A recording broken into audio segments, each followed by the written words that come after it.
The battlefield of Falvorn did not fall silent. It groaned. Shattered hulls leaked burning plasma into the air.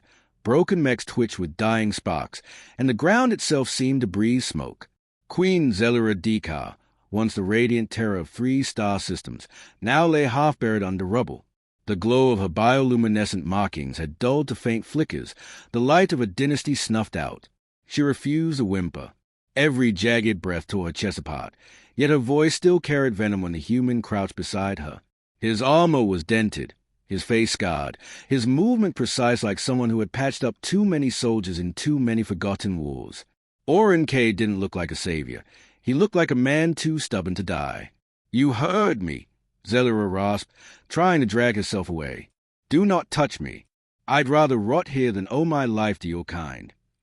Oren arched a brow, not insulted but tired, the kind of tire that sat in the bones. "Yeah, well, that's a shame, because you're bleeding out faster than you're hissing at me." He tore open a med pack, ignoring the Queen's glare. It should have been simple. Let her die. Humans had suffered under her empire's cruelty for decades. But watching her tremble, not from weakness, but from sheer willpower refusing to let go, unsettled him. This wasn't a goddess on a throne. This was a woman betrayed, left in the dirt by her own. As he sealed a wound across her ribs, Zelera's eyes snapped to his with fury. "Why?" The word came out like broken glass. "Why help me? Do you hope for ransom? Or glory?" Oren smirked, shaking his head. "Lady, the last thing I'm after is glory. I just don't like watching anyone die alone, even if they spent their life making people wish they were dead." For a moment, silence stretched between them. Smoke curled through the air, carrying the stench of burnt metal and blood, the perfume of every war. Zelera looked away, ashamed that a sliver of relief warmed her chest.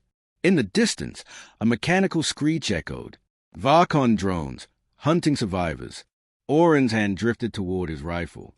"Looks like you're not done yet, Your Majesty," he muttered. "And neither am I." The first explosion shattered the uneasy silence. A pulse beam scorched the ground mere meters from where Oren crouched, molten soil spraying across his armor. He didn't wait for Zelera's permission this time. He scooped her into his arms and dug behind the wreckage of a fallen dropship. She hissed in protest, but the strength behind her defiance was gone. Pride meant little when survival was measured in heartbeats. "Put me down," she snarled, trying to push against his chest. "Gladly," Oren muttered, setting her gently against the bulkhead. "But unless you've got a plan for dodging artillery with 1 good leg and 3 broken ribs, you're stuck with me." For the first time, she didn't argue. That frightened her more than the incoming fire.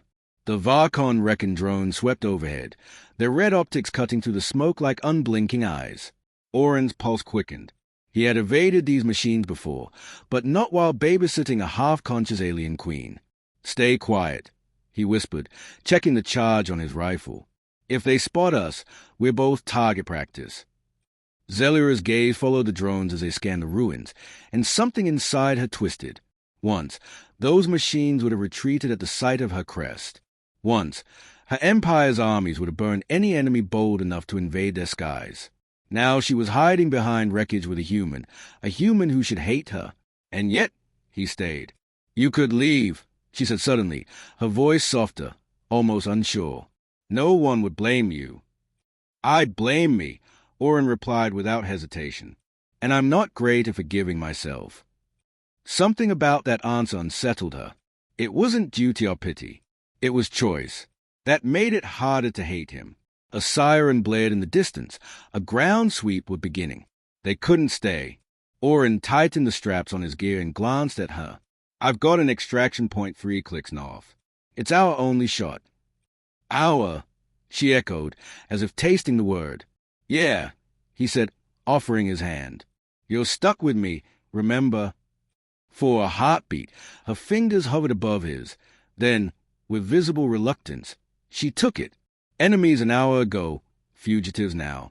And somewhere deep inside, both wondered if this strange alliance might be their only chance at redemption. The march north was slow, every step dragging on Oren's endurance.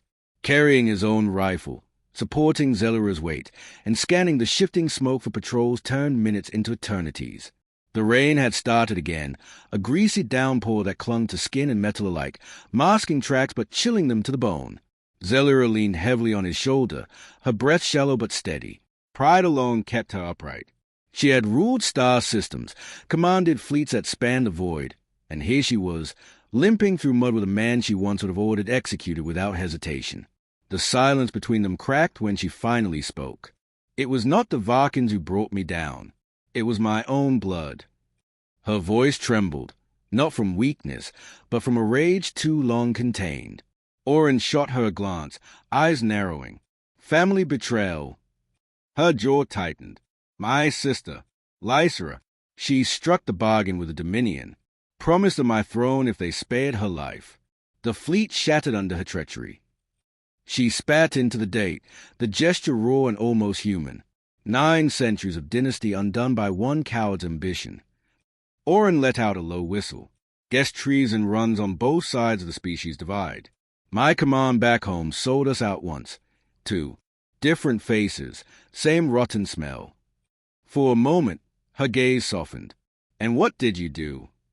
"Walked away," he answered flatly. "Couldn't fight for people who'd already cashed in the war." His tone carried no pride, only weariness, a confession without absolution. Before she could respond, a piercing screech cut through the storm. Orin shoved Zelira against a broken wall just as a drone swooped overhead. Its red scanner beam crawled across the ruins, pausing dangerously close. Orin's heart pounded as he steadied his rifle, waiting for the right second. The drone tilted, sensors humming, and for a breath it seemed they were discovered. Then, with a metallic shriek, it banked away, vanishing into the storm. Only when silence returned did Orin exhale. Zelira's hand still gripped his forearm, nails digging into the armor. She released him quickly, as if ashamed at her instinct. "We'll make it," he said, more promise than fact. "But if your sister thinks you're dead, we've got one advantage." Zelira lifted her chin, defiance flaring in her weary eyes. "Then let her believe it. When I rise again, it will be her undoing." The queen was still broken, but in that moment, Orin saw something dangerous return. Not the tyrant she had been, but the ember of someone who refused to stay defeated. The storm thickened until the world shrank to shadows and lightning. By the time Orin spotted a jagged opening carved into the hillside, his arms and legs burned with exhaustion. "Shelter," he muttered, guiding Zelira toward it. The cave's mouth yawned like some ancient beast, but it was dry, and that was enough. Inside, the air was cool and still, carrying the faint scent of minerals and old fire. Orin lowered her against a smooth slab of stone and crouched, digging through his pack. A small heat lantern flared to life, casting pale light against the walls. Strange markings glowed faintly, not random scratches, but deliberate etchings that seemed to shimmer with their own rhythm. Zelira's eyes widened despite her fatigue. "These are Zurian glyphs. My ancestors used this place as a refuge during the first incursions." Her fingertips traced a spiral symbol, leaving a faint blue shimmer in its wake. For a moment, the Empress looked less like a fallen ruler and more like a daughter remembering a childhood story. Orin tore open fresh bandages. "Well, your ancestors had good taste. Beats bleeding out in the mud." A wry smile flickered across her lips, surprising them both. "You speak as though saving me is a burden." "Not a burden," he said, carefully wrapping her arm. "Just inconvenient. You're heavier than you look." Her laugh was short, sharp, and utterly unexpected. It echoed strangely against the ancient walls, startling her into silence. She hadn't laughed in years, not genuinely. The sound felt alien in her own throat. The moment faded when Orin's expression hardened. "You should know, word is spreading. Varkins are claiming you're dead. Your sister's already parading herself as Empress." Zelira's smile vanished. The news wasn't surprising, but hearing it aloud drove a blade through her chest deeper than any wound. For centuries, she had commanded through fear, convinced it was the only way to survive. And yet, the instant she fell, fear turned to betrayal. "I ruled with iron," she whispered bitterly. "But iron shatters when struck hard enough." Orin leaned back against the wall, watching her wrestle with the truth. "Maybe it's time to stop ruling with iron, then." She looked at him, eyes burning despite exhaustion. You speak as though I can simply change what I am. Everyone can, he replied quietly. Question is, do you want to? The silence that followed was heavier than the storm outside. For the first time, Zelera didn't know the answer. Dawn broke with a dim, copper light bleeding across the horizon. From the mouth of the cave, Orin watched the ruins of Thalvorn stretch endlessly, a graveyard painted in smoke and ash. The silence felt unnatural, as though the world was holding its breath. He knew better. Silence only meant the Varkins were preparing their next strike. Behind him, Zelera stirred. The queen looked less like a monarch now and more like a soldier, pale skin marked by scars, robes torn, hair matted with dried blood. Yet in her eyes, a fierce gleam had returned. She had slept only in fragments, but something in her posture said the storm within had sharpened into resolve. "You're staring," she muttered, pulling her cloak tighter. Orin smirked. "Just waiting for the part where you announce I'm unworthy again. It's been, 8 hours?"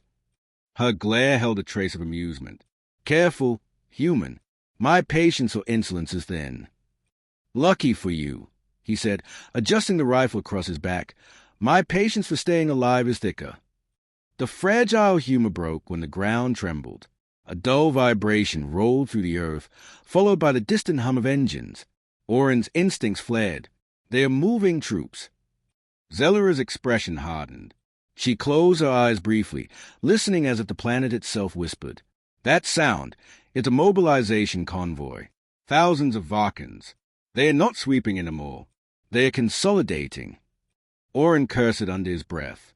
"Which means they think the fight is already over." "No," Zelera said coldly, lifting her chin. "It means they fear survivors will rise. They always fear what they cannot erase." Her words carried weight, like prophecy spoken in the ruins of a forgotten age. For the first time, Orin glimpsed not just the ruler she had been, but the leader she could become. Broken, betrayed, yet unyielding.